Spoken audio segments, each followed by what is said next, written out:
तो बाल ही कहाँ है?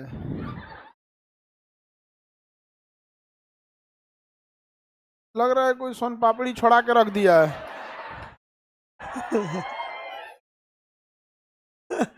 सोन पापड़िया नहीं छोड़ा के इसे साट दो इसे। आगे देखते हैं लोग, कोई हवा चला, इस सबका बाले खत्म हो गया पूरा। हाँ, हम ही बोले हैं। काहे? कब? अच्छा, लड़का सबको परेशान कर दी इसलिए झड़ गया। अच्छा चलिए कोई बात नहीं, नहीं परेशान कर लो, बाल फिर से आ जाएगा। हम लोग इसे,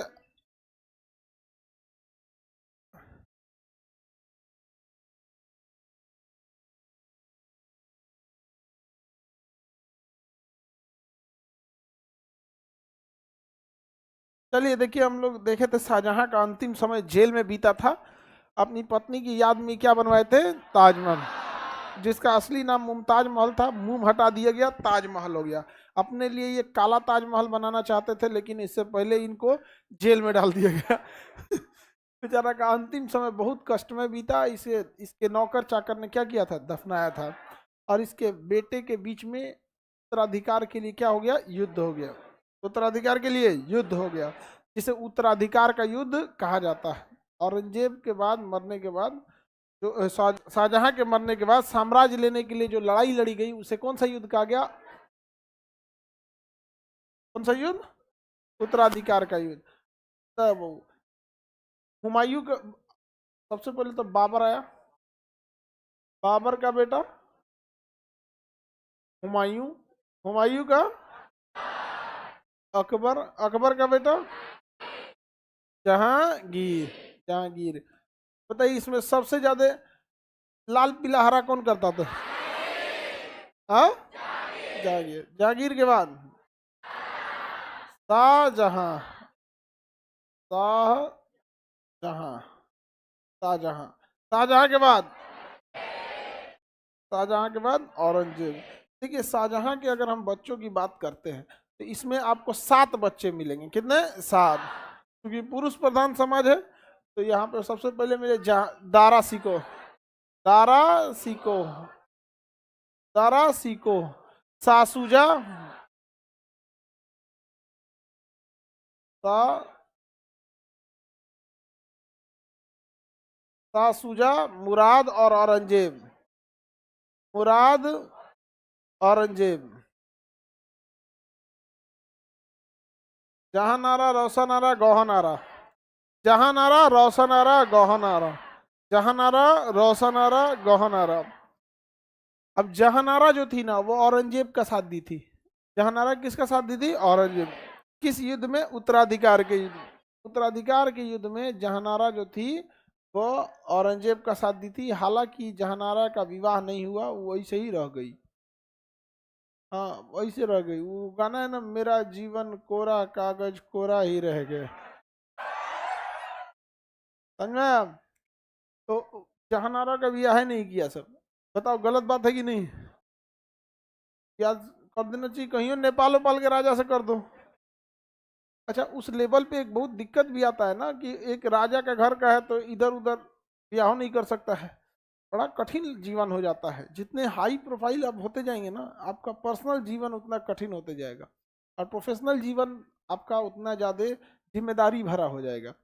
अब राजा है, उसका ब्याह नहीं किया, सब उसको कहीं खपा देता से ईरान उरान ले जाके। नहीं समझ आया ना, तो बिहार में लेके आ जाता सब।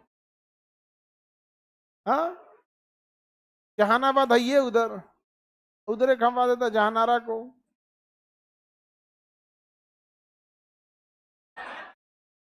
तुम औरंगाबाद का है? करा तनी आगे बढ़ जाइए, औरंगाबाद भी है। कहीं इहो मत रह जाए ऐसे ही।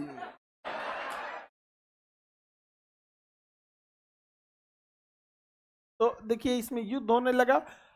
मुराद इस युद्ध में उतना इंटरेस्टेड नहीं था। इस युद्ध में मुराद उतना इंटरेस्टेड नहीं था। इस युद्ध में सबसे ज्यादा इंटरेस्टेड अगर कोई था, दारा सिको और औरंगजेब। ये लोग ज्यादा इंटरेस्टेड थे। दारा सिको का बेटा शाह सुलेमान, सुलेमान सुलेमान सुलेमान जो था, मुराद उतना टाम डाम नहीं कर रहा था, लेकिन शाह सूजा कह रहा था कि हम गद्दी पे बैठेंगे, बंगाल का एरिया मेरा होगा, समझ में गया। तो इससे जाके युद्ध कर लिया। सोचिए, चाचा से अपने कि आप काय गद्दी मांग रहे हैं, पापा बनेंगे, क्या बनेंगे, पापा बनेंगे। तो देखिए, इसमें युद्ध हुआ उत्तराधिकार का, और चारों युद्ध का ट्रिक याद रखिएगा, बाघ सा देव। क्या याद रखेंगे, बाघ सा देव, बाघ सा देव।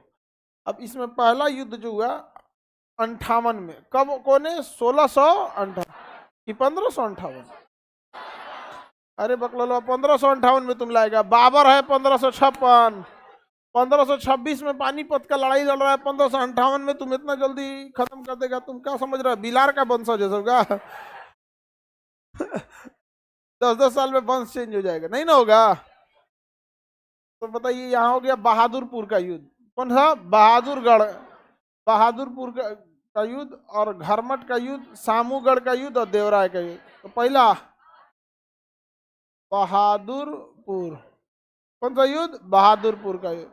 उसके बाद घरमट का युद्ध, घरमट का युद्ध। उसके बाद सामूगढ़ का युद्ध, सामूगढ़ का युद्ध। और उसके बाद देवराय का युद्ध, देवराय का युद्ध। ये उत्तराधिकार के लिए कितने युद्ध लड़े गए, 4 युद्ध लड़े गए।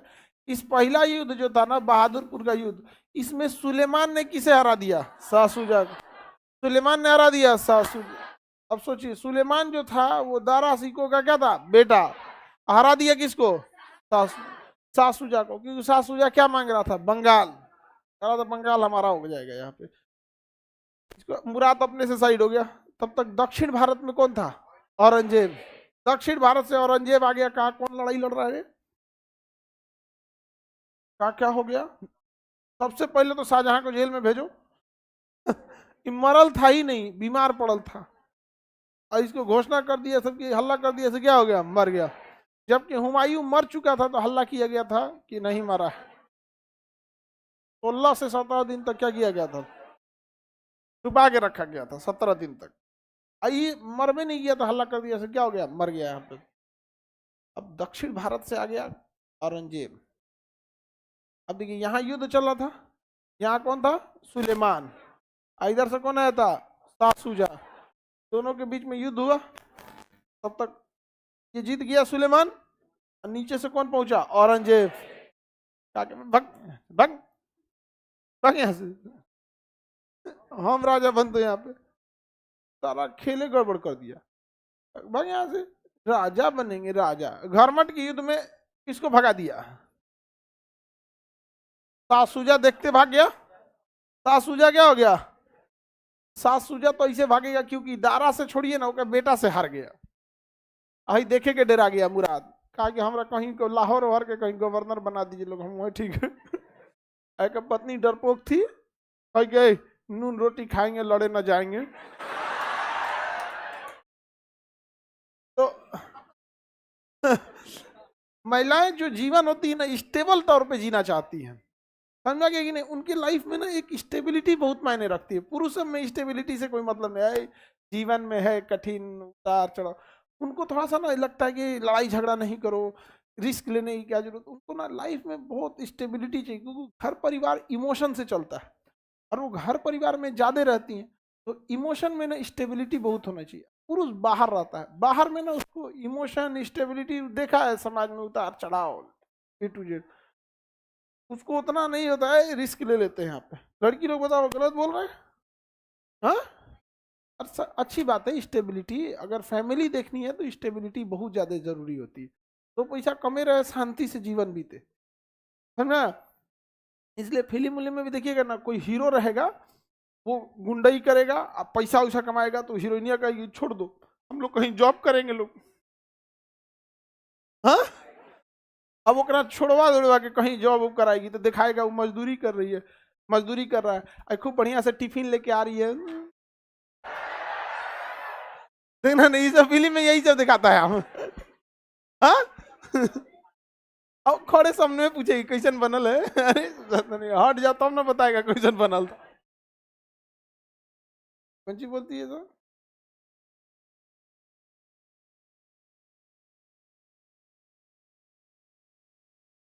आगे देखते हैं। तो सास मुराद तो ऐसे भाग गया, सासूजा तो टेंशन में निकल गया, ये आया औरंगजेब, ये दोनों को भगाया, भागे यहाँ से, छोड़ तुम्हें भागे, भागे यहाँ से, हम राजा बनेंगे। तो ई जाके दारा सिको चिल्लाने लगा कि बीमार अब्बू ने हमें बोला था कि अब्बू के पास पहुंचा देंगे, शांति से साइड होने दे यहाँ पे। तो ये लोग तो साइड हो गया, लोग ये बेटवा लड़ा था सो किसमें, बहादुरपुर के युद्ध में। सुलेमान ने किसे हराया था, सासू। औरंगजेब ने कहा कि देखो दारा सिको हट जाओ, गद्दी हमें चाहिए, नहीं तो चाहे जय को युद्ध लड़ना पड़ेगा लड़ लेंगे। तो दारा सिको ने कहा कि हम बड़े हैं, हमें लघु अकबर कहा जाता है, द्वितीय अकबर नहीं। द्वितीय अकबर किसे कहते हैं, फिरोज शाह तुगलक। द्वितीय अकबर और छोटा अकबर दारा सिको, लघु अकबर दारा सिको। तो घरमट का युद्ध हुआ, कौन युद्ध हुआ, घरमट का युद्ध हुआ। घरमट के युद्ध में औरंगजेब ने हरा दिया किसे, दारा, लेकिन बड़े भाई होने के कारण उसकी हत्या नहीं किया। फिर 2 महीना बाद कोनो चढ़ा दिया, किसको, दास, मारिए इसको, मारिए औरंगजेब को। तो औरंगजेब के साथ फिर युद्ध हुआ, सामूगढ़ का युद्ध। फिर औरंगजेब ने किसे हरा दिया, दारा सिको को। औरंगजेब की पत्नी समझा रही थी कि देखिए जेठ है ना, मारिएगा नहीं जेठ न लगेंगे जी। औरंगजेब की पत्नी कह रही थी, सुनिए ना जी, यहाँ पे समझा दे हम आपको।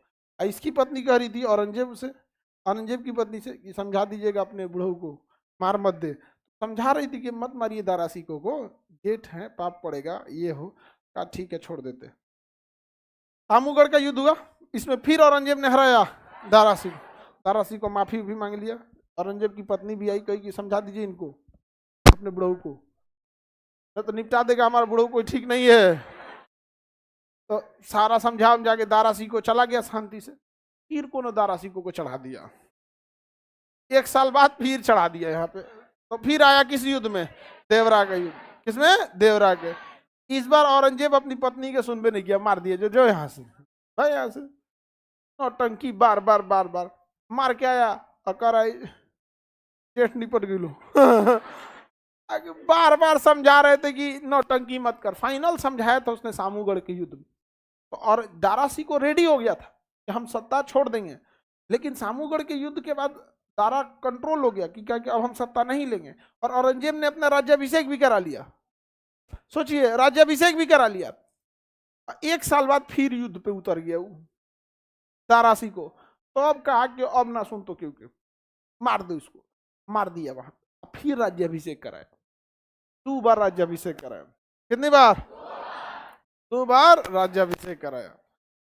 समझ में आ गया कि नहीं आ गया। तो औरंगजेब ने कितनी बार राज्याभिषेक करा, दिल्ली सल्तनत में हम आपको 5 वंश बढ़ा दिए, उसमें कौन सा राजा था जो 2 बार राज्याभिषेक कर, फिरोज शाह तुगलक। फिरोज शाह तुगलक। तो दिल्ली सल्तनत में फिरोज शाह तुगलक, अब मुगल सल्तनत में औरंगजेब।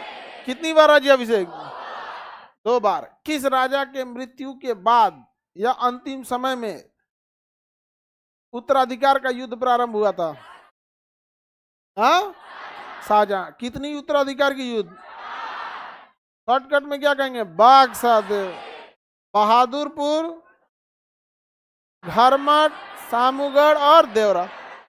ये तीनों लड़ाई जो हुई वो 58 में हुई, 1658।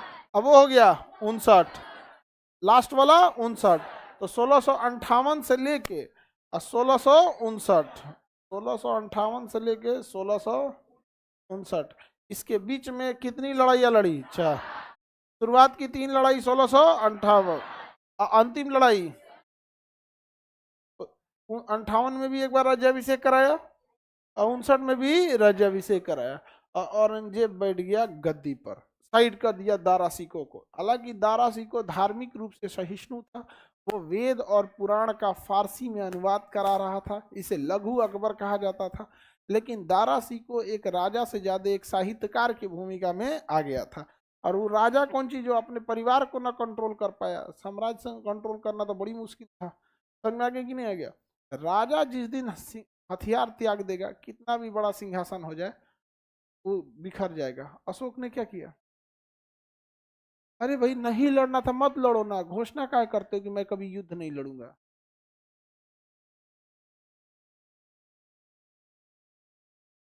हाँ तो क्या दिक्कत है? इल्तुतमिश ने भी रजिया सुल्तान को उत्तराधिकारी घोषित कर दिया था। किया था कि नहीं किया था? होता है ये चीज, समझ में गया? शाहजहां ने भी नियुक्त कर दिया। शाहजहां को तो अपने जेल में डाल दिया, जेल में नहीं डाल दिया था, बेचारा टुकु टुकु देखता था ताजमहल हम ही बनवाए थे। बहुत खराब लाइफ होता है ये लोग का, राजा वगैरह का जीवन बहुत खराब होता है। मतलब आपको जो 5 साल में टेंशन मिलता होगा ना, 5 साल के संपूर्ण टेंशन को उनसे 1 हफ्ता में उतना टेंशन होता है। तो आपका टेंशन आपके लेवल का छोटा मोटा टेंशन, और उसका टेंशन उसी के लेवल का। अब आप सोचिए ना, मोदी जी का टेंशन कैसा होगा कि बिजली नहीं आ रही है, लाइट कट गया है, जाम लगल है, एग्जाम फेल हो जाएंगे, ये सब टेंशन रहेगा। सिलेबस चेंज कर दिया, रेलवे में वैकेंसी कम कर दिया, क्या होगा 5,500 वैकेंसी, सब उनको टेंशन होगा। तो टेंशन भी होगा उन्हीं के लेवल का। पकड़ लो। तो इटली के में इतना ना ट्रोल कर दिया सब उनको, बताओ। हाँ, सोशल मीडिया का ये बहुत खराब इम्पैक्ट है ये, समझ में आ गया कि नहीं आ गया? डर इस बात का कहीं यूट्यूब बंद मत करा दे।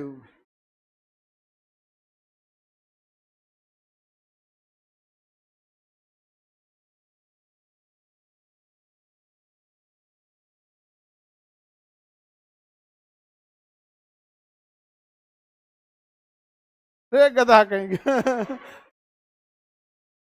इसका इसका क्वेश्चन है खतरनाक रहता है। ये कह रहा है कि ठीक तो किया, उसको जेल में डाल दिया, नहीं तो जिसको देखो उसमें उसको मुमताजें नजर आती थी। सब दासी भाग जाती सब। इसका क्वेश्चन हमेशा उठपटांग रहता है। कह रहा है कि शाहजहां को जेल में डाल के ठीक किया गया था, उसको जिसको देखो मुमताज नजर आती थी। ऐसा कुछ नहीं होता है बाबू, समझा गया? ये सब देखो, इंसान की खासियत होती है वो कितना भी तकलीफ में हो, वो उस तकलीफ के साथ जीना सीख लेता है। समझ में आ गया कि नहीं आ गया? 1 साल के अंदर ये जितना जो विद्यार्थी लड़का लड़की यंग एज में रहता है सुसाइड कर लेगा, ये सब कर लेगा, 1 साल रोक दीजिए, 1 साल के अंदर अंदर वो जीना सीख लेगा। समझ में आ गया कि नहीं? अही गाना सुनना छोड़ दे, हाँ, सैड सॉन्ग, पुरान पुरान दौलत को खखोर के फिर लहका देता है। और में एक से अच्छा, आप लोग को एक्चुअली क्या है ना कि आप लोग मतलब हर चीज की एक पढ़ाई होती है, उसी तरह फिल्म की भी एक पढ़ाई होती है कि कैसे अपने उसमें ना इमोशन को मतलब व्यक्त किया जाए। गाना वाना में देखिएगा, अजीब अजीब गाना गाएंगे एकदम सैड सॉन्ग एकदम, मतलब पूरी तरह से उसमें ये इस एज में ना आपको अच्छा कोनो कोनो लात खैले तो सुन रहा है तो समझ में आ रहा है। कोई को बिना लात खैले प्रिपरेशन कर रहा है कि हमको जाना इसी फील्ड में और लात खा के आएंगे। समझ में आ गया? ये सब चीज नहीं रखो, जॉब हो जाए अपने अपने एरिया में चले जाओ, उस कैडर में देख लेना।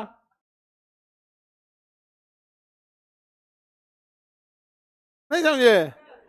अब आप सपोज कीजिए कि आप इधर सिलेक्शन हो गया आपका, आप इधर बन गए एसडीएम, ओकर हो गया आरपीएफ में कोयम्बटूर, लो सब अलग अलग डिपार्टमेंट हो जाएगा। इसलिए ये सब चीज चक्कर में मत रहिएगा। और गाना वाना में ना बहुत चढ़ा बढ़ा के बोला जाता है, समझ में आ गया कि नहीं आ गया? एकदम उम्र भर याद करेंगे, दूर से तू नहीं, तोरा मैट्रिक का एग्जाम भुला गया होगा सिलेबस, तोरा उम्र भर याद करेंगे। यहाँ पे याद है? हाँ, चांद के पारे जाएंगे, सोचा तू नहीं, जहाज में जैला पे एक बार टर्बुलेंस होगा ना, अरे बाबा भगवान उतारती हो आप ना जी, तो चांद के पार, मौसम बहुत खराब है, उतार दो भगवान यहाँ पे। मैट्रिक का सिलेबस भूलने वाले सब कहेगा से जिंदगी भर याद करेंगे तुमको। हाँ, कोई किसी का साथ जिंदगी भर नहीं देता है। अंतिम समय में जब लोग किसी का जनाजा भी ले जाते हैं ना, तो कंधे बदल बदल के ले जाते हैं, जबकि पता है कि आखिरी से। लेकिन क्या कीजिएगा यहाँ पे, होता है ये सब चीजों से। अभी यंग एज है ना आप लोग का, इस एज में या तो अपने आप को कंट्रोल कीजिए और नहीं तो भगवान से दुआ कीजिए कि बढ़िया से लात खा जाए। हाँ, अगर ये सब लाल पीला हरा के चक्कर में जो एक बार बढ़िया से लात खा लेगा ना, जिंदगी भर के लिए, अरे बाप हो बाप, अब तो इतना हिम्मत नहीं ढील हो करा। समझ में आ गया कि नहीं आ गया? लेकिन दिक्कत क्या होता है, बढ़िया से लात नहीं खाता है, नहीं समझे, आधा अधूरा लात खाएगा। तू लात खाओगे फिर जोरन भर बच जाएगा फिर तुम चालू करेगा एकदम एकदम बढ़िया से लात खाए एकदम। आगे बढ़े। लात खाना मतलब क्या होता है?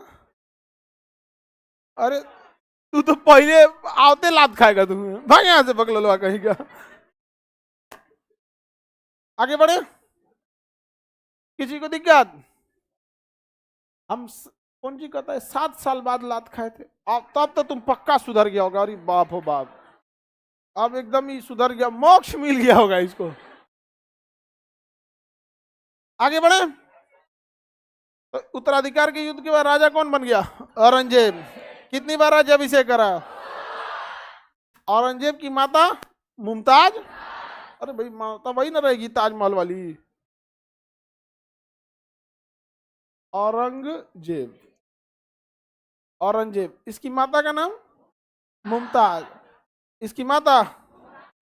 अच्छा ये बताओ मुमताज की बुआ कौन थी? नूरजहां। मुमताज की बुआ, दोनों ही चाची भतीजी जो बुआ भतीजी 21 साल के अंतर में ब्याह की थी सर।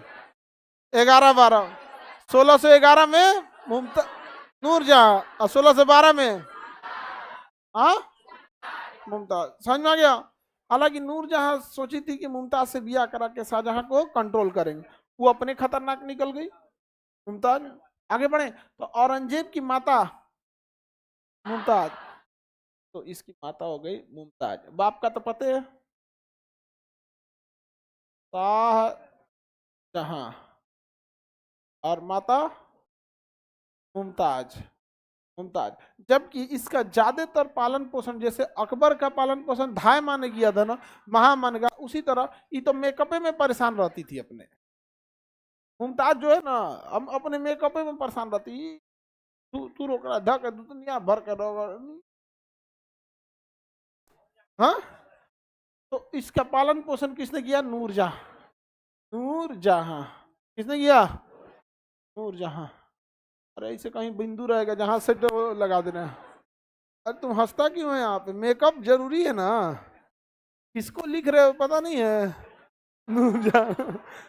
तो लिखावट में भी सुंदरता झलकनी चाहिए, नहीं झलकनी चाहिए? आगे बढ़ते। तो किसने पालन पोषण किया? नूर। अब समझ में आ गया औरंगजेब में इतना ये सब कहां से आ गया था? ये सब चीज पालन पोषण का असर तो पड़ेगा ही पड़ेगा ना। इस कौन मार बहुत सी पूरे मुगल काल की सबसे खतरनाक महिला कौन थी? नूरजहां, जो ने जेल में फंसी थी, बंद थी, जेलरवा को फंसा के छोड़ा दी। नहीं समझा? बेचारा देखा कौन? जहांगीर। जहांगीर का वही हार्ट अटैक हो गया, मर गया जहांगीर। कहा कि बताओ ये जेल से छूटने खाती होकरा देख के मुस्कुरा रही है। तो इसका पालन पोषण औरंगजेब का किसने किया? हाँ, नूरजहां। औरंगजेब जब गद्दी पे बैठा तो इसने क्या किया? ये धार्मिक कट्टरता इसने बहुत ला दिया। धार्मिक कट्टरता के वजह से औरंगजेब को, हमें कट्टर का मतलब क्या होता है कि अपने मानिए, दूसरे को उतना महत्व नहीं, मतलब अपने प्रति कुछ ज्यादा ही कट्टरता। समझ में आ गया कि नहीं आ गया? इसने कट्टरता ला दिया यहाँ पर, और कई मंदिर को इसने तोड़ने का आदेश दे दिया था। इसी क्रम में उसने केशव नारायण मंदिर को तोड़वाया, जो बनाया था वीर सिंह बुंदेला। किसने बनाया था? वीर सिंह बुंदेला। अब आपको अगर आइडिया हो तो आप याद कीजिए, बाबर के बाद हुमायूं बना, हुमायूं के बाद अकबर। अकबर का सबसे भरोसेमंद आदमी था अबू फजल, और अबू फजल जब जहांगीर को समझाने गया था तो जहांगीर ने वीर सिंह बुंदेला को कहा था कि अबू फजल को मार दो। तो वीर सिंह बुंदेला किसका मित्र था? किसका मित्र था? जहांगीर का मित्र था। उसी क्रम में उसने केशव नारायण मंदिर को तोड़वा दिया, जिस कारण जाट लोग ने, हरियाणा के पास जाट सम लोग मिलेंगे यहाँ, तो जाट लोगों ने विद्रोह कर दिया औरंगजेब के खिलाफ। और ये विद्रोह बहुत लंबा चला। रामन ने चालू किया, फिर राजा राम ने चालू किया, ये कई विद्रोह को चालू किया। राजा राम ने क्या किया, औरंगजेब को कहा कि तुमने धार्मिक आस्था को ठेस नहीं, मंदिर नहीं तोड़ना चाहिए, रुको हम तुम्हें बताते हैं। तो राजा राम जो जाट साम्राज्य में विद्रोह कर रहे थे औरंगजेब के खिलाफ, वो सिकंदरा चले गए। कहाँ गए? सिकंदरा में। सिकंदरा में किसका मकबरा? हाँ, अकबर का मकबरा है सिकंदरा में। अब वहां पे जाके कुदारी बेलचा लेके अकबर का कबर तोड़ दिया, और में से जो हड्डी उड्डी बचल था, अच्छा उतना लंबे समय तक हड्डी उड्डी तो बचता नहीं है, 2-4 साल में सब गल जाता है, 4 साल 5 साल जो भी लगता है। जो बचा हुआ देखा कि अरे भाई इसमें तो कुछ बचले नहीं है, तो कहा मट्टी तेल छिड़क दे, यही में आग लगा दे। खुद के गड़ा करके अकबर की हड्डियों को निकाल के आग लगा दिया, समझ में आ गया कि नहीं? जला दिया, उसमें आगे लगा दिया है, समझ में आ रहा है कि नहीं आ रहा है? तो अकबर का कि भाई अब समझ में आ रहा है, धार्मिक आस्था पे ठेस लगती है तो कैसा लगता है। तो औरंगजेब ने आदेश दिया और फिर जाट के विद्रोह को क्या किया गया? समाप्त किया गया। लेकिन धार्मिक आस्था पे कभी किसी धार्मिक चीजों पे इंटरफेयर नहीं करना चाहिए। तो अच्छा लग रहा है धार्मिक चीजें वो मान रहे हैं यहाँ पर, समझे? अगर कोई धर्म खराब रहे, आपसे ज्यादा पावरफुल ऊपर वाला है, आप जिस भगवान को मानते हैं आपसे ज्यादा पावरफुल है। इतना दिन गिर गया कि आपसे अपना काम कराएगा वो। हाँ, तनी से बुखार लग जाता है, धाए दे भगवान को याद करने लगते हैं। ये कभी किसी धर्म के प्रति भेदभाव, देखिए धर्म और विद्यालय एक ही शर्त पे आगे जाएगा कि कैसे लोग हैं। अगर किसी विद्यालय में अकलेल बकलेल ज्यादा जाएंगे ना, विद्यालय चौपट हो जाएगा।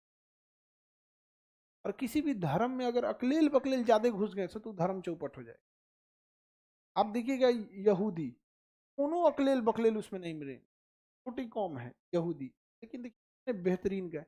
एम्स देखिए, दिल्ली एम्स 40 गो सीट पे देता है, आप समझ रहे हैं?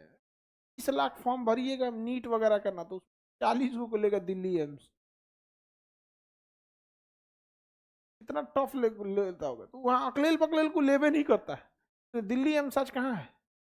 टॉप पे। तनी सरकारी स्टूडेंट को ले लेना इंटर पास करके, ले ले वहां पे, वो ऑपरेशन करेगा सब जो, मतलब बिना एंट्रेंस ले ले, कहीं से भी गाँव से उठा ले, जहाँ चलो एम्स में पढ़ा दे, ऑपरेशन करके निकलेगा तो कैंची अंदर ही छोड़ देगा सर।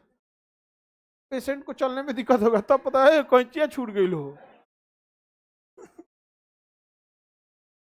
तो किसी भी देखिएगा धर्म में ना, जब बहुत रेपिडली ग्रोथ होता है किसी भी धर्म का ना, बहुत तेजी से लोग उसे अपनाते हैं, इसी क्रम में क्या होता है ना कि कई सारे अकलेल बकलेल घुस जाते हैं, कोई भी धर्म को नाच देंगे। आप भारत में देखिए जैन लोग कितने कम हैं, लेकिन हर बड़े पद पे आपको मिलेंगे।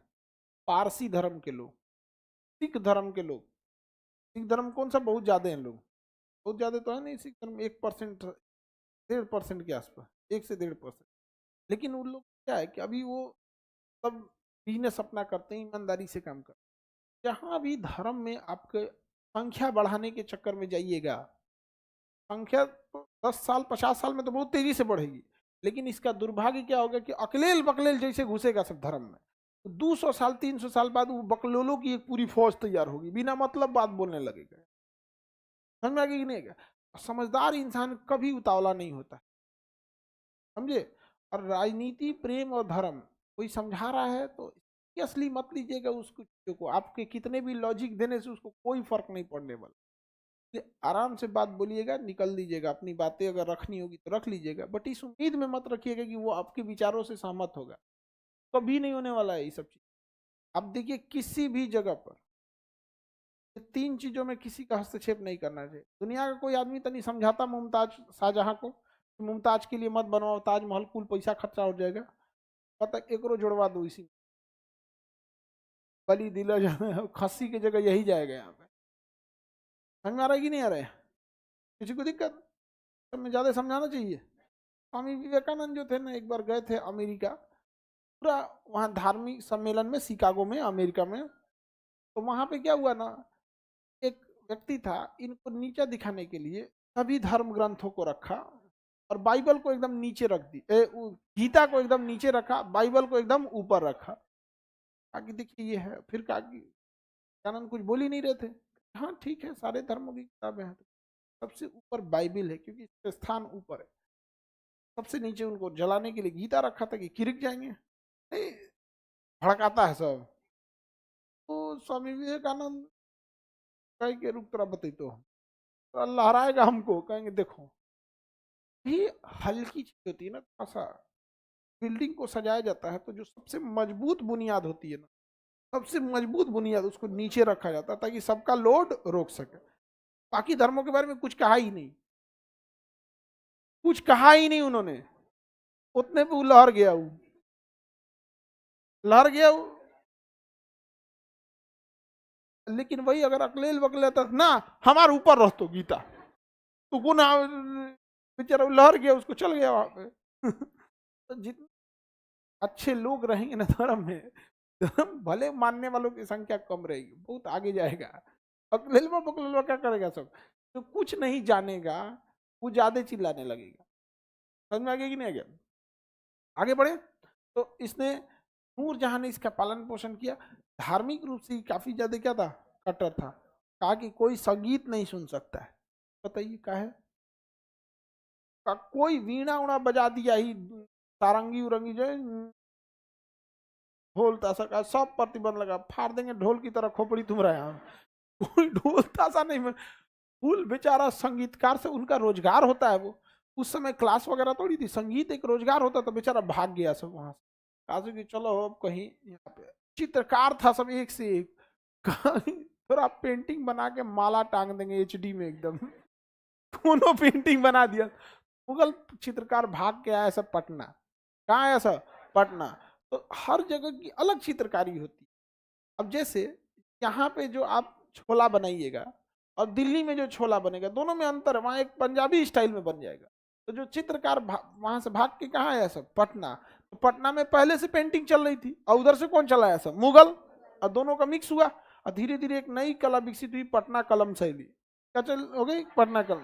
ये बीपीएससी में पूछा हुआ, मेंस में, पटना कलम शैली का विकास कैसे हुआ। तो वहां से भगा दिया। कहा कोई चित्रकार संगीत सब कुछ नहीं रहेगा, कोई झरोखा दर्शन नहीं रहेगा। कोनो झांक दी अपनी पत्नी को, कहा कि झांक दे लो रेलिंग पे चढ़ के, झरोखा दर्शन उलाट दे तो नीचवा ना हो।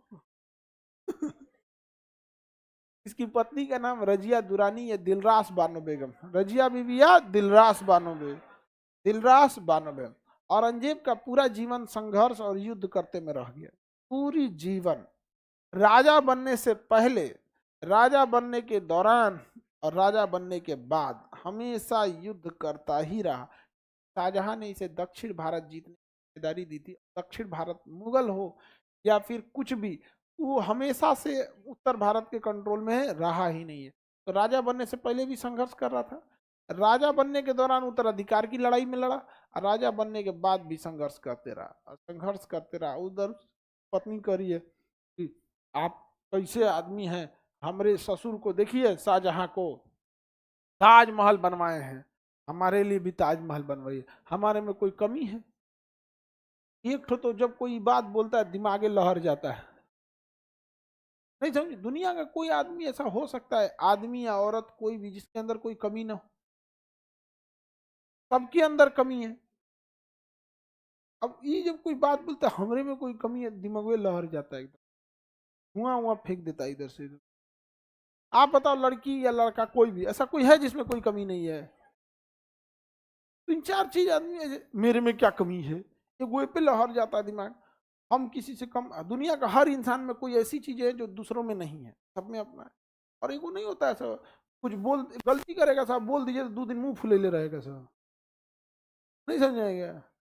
एक से एक ऐसा आदमी से, तो हम खाना नहीं खाएंगे तो हम तो तारीख पूछते हैं कि आज नहीं खाइए, कल, कल भी नहीं खाएंगे, परसों ना वो भी नहीं खाएंगे। अब फिर हल्ला कर देंगे, देखिए 3 दिन तक इन्होंने प्रण लिया है खाना नहीं खाने, भर मोहल्ला, मतलब 3 दिन तक पक्का उनको बिना खिले रख देगा आदमी। क्यों? क्योंकि 3 दिन तुम जग के 4 आदमी को लगा के ओकरा भूखले छोड़ो, नहीं तो फिर पूरा जीवन भर तुमको मनाना पड़ेगा, खाना खा लो, खा। 3 दिन बाद माइटोकांड्रिया जवाब देगा, अरे छोटा खाना खा ले, को गड़ी बनी तो हम माइटोकांड्रिया एटीपी यहाँ पे, उसके बाद लहर जाए एकदम यहाँ पे। समझा गया? बिना मतलब ये सब चीज नहीं, गलती है उसको सुधार लो, नहीं समझे? औरंगजेब की पत्नी जबरदस्ती क्या बनवाई? ताजमहल। तो ये क्या क्या अब घुसिया के काय देख रही बबनी, घुसिया के देख रही।